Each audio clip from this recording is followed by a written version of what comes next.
स्वागत है आपका टाक फाइल्स अनकवर्ड पर। क्या कभी आपने सोचा है कि आप एक बिल्कुल खाली जगह पर एक वॉइस रिकॉर्डर छोड़ दें और जब आप वापस आकर उस रिकॉर्डिंग को सुने तो उस रिकॉर्डिंग में आपकी आवाज़ के अलावा भी किसी और की आवाज़ रिकॉर्ड हो, तो आप क्या करेंगे? तो आज जो मैं आपको कहानी सुनाने जा रहा हूँ वो सिर्फ एक हॉरर स्टोरी नहीं है, बल्कि एक ऐसा इंसिडेंट है जिसे समझना बहुत बहुत मुश्किल है। तो ये कहानी है अर्जुन की। अर्जुन साउंड डिज़ाइन का स्टूडेंट था। अर्जुन को थोड़ी सी अजीबोगरीब आवाज़ें पसंद थी जिसे लोग ज़्यादातर इग्नोर कर देते हैं, जैसे हवा की हल्की सी गूंज, या फिर कोई खाली कमरे का इको, या फिर रात में वो कीड़े की आने वाली आवाज़। अर्जुन का मानना था कि साइलेंस जैसा कुछ होता ही नहीं है, हर जगह कुछ ना कुछ रिकॉर्ड हो रहा होता है जिसे बस हम सुन नहीं पाते। अर्जुन का फाइनल ईयर का प्रोजेक्ट था कि उसे ऐसी साइलेंट जगह पर जाना था जहाँ पर इंसान की कोई भी आवाज़ ना रिकॉर्ड हो, बस इन्वायरमेंट। जगह सोचने के बाद अर्जुन ने एक लोकेशन चूज़ की, शहर के बाहर एक पुराना गेस्ट हाउस जो कई सालों से बंद पड़ा था। लोग उस जगह के आसपास भी नहीं भटकते थे। कुछ लोग कहते थे कि रात के टाइम उस जगह से अजीब आवाज़ें सुनाई देती है। कुछ लोग कहते थे कि रात के टाइम उस जगह पर रुकना बिल्कुल सेफ नहीं है।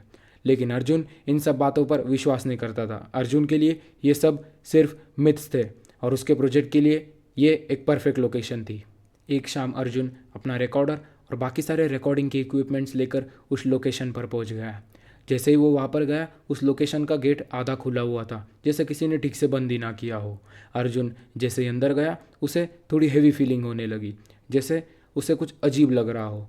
उस जगह की हवा कुछ ठीक नहीं लग रही थी, लेकिन अर्जुन ने सोचा कि शायद उसका दिमाग उसके साथ खेल रहा है। बिल्डिंग के अंदर एक लंबा कॉरिडोर था और दोनों तरफ से रूम्स थे। कुछ रूम्स के डोर खुले थे और कुछ रूम के बंद। अर्जुन धीरे धीरे आगे चलता गया और उसकी नज़र एक रूम पर पड़ी, रूम नंबर 307। पता नहीं क्यों, लेकिन वो रूम बाकी रूम से अलग लग रही थी, जैसे उस रूम के आसपास की हवा ही बदल गई हो। अर्जुन ने उस रूम में झांक कर देखा। उसने देखा कि रूम का दरवाज़ा आधा खुला हुआ है और अंदर काफ़ी अंधेरा है। अर्जुन ने उस रूम का दरवाज़ा पुश किया और अंदर चला गया। अंदर एक टेबल थी, कुछ टूटे हुए चेयर्स और दीवार पर पुराने निशान। अर्जुन ने अपना रिकॉर्डर निकाला, टेबल पर रखा और ऑन कर दिया। अर्जुन का प्लान सिंपल था, वो रिकॉर्डर ऑन करेगा और टेबल पर उस रूम में वैसे ही छोड़कर रूम के बाहर चला जाएगा, ताकि रूम की नेचुरल आवाज़ रिकॉर्ड हो सके। अर्जुन ने रिकॉर्डर ऑन किया और कॉरिडोर के एंड पर जाकर बैठ गया और वेट करने लगा। लगभग 2 घंटे बाद A few moments later. Arjun उस रूम में वापस गया, रिकॉर्डर उठाया और सीधा अपने घर चला आया, बिना सुने कि उस रिकॉर्डर में क्या रिकॉर्ड हुआ था। रात को जब उसने रिकॉर्डिंग सुनी तो स्टार्टिंग बिल्कुल नॉर्मल थी, सिर्फ हल्की सी हवा की आवाज़। लेकिन कुछ मिनट बाद उसे कुछ आवाज़ सुनाई दी। अर्जुन ने सोचा शायद स्ट्रक्चर साउंड है, पुरानी बिल्डिंग है, नॉर्मल है, आवाज़ आ सकती है।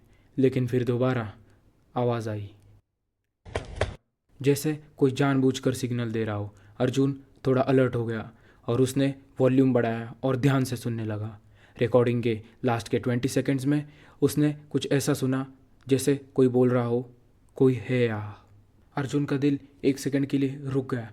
उसने तुरंत रिकॉर्डिंग को रिवाइंड किया और दोबारा सुना। आवाज़ बिल्कुल क्लियर थी और कहीं पास से ही आ रही थी। अर्जुन को लगा शायद उसने ही कुछ बोल दिया होगा या फिर बैकग्राउंड में किसी की आवाज़ आ गई होगी। लेकिन अर्जुन को याद था कि जब उसने रिकॉर्डर ऑन किया था तब उस रूम में अर्जुन के अलावा और कोई नहीं था।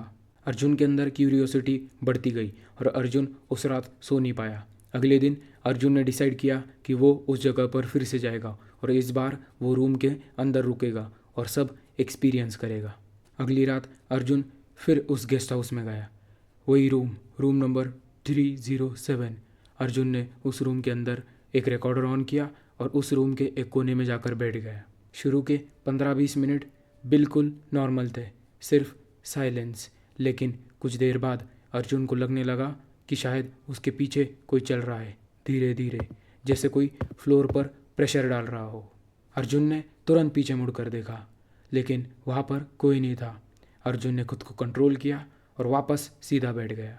लेकिन अब अर्जुन की हार्ट बीट बिल्कुल तेज़ हो चुकी थी।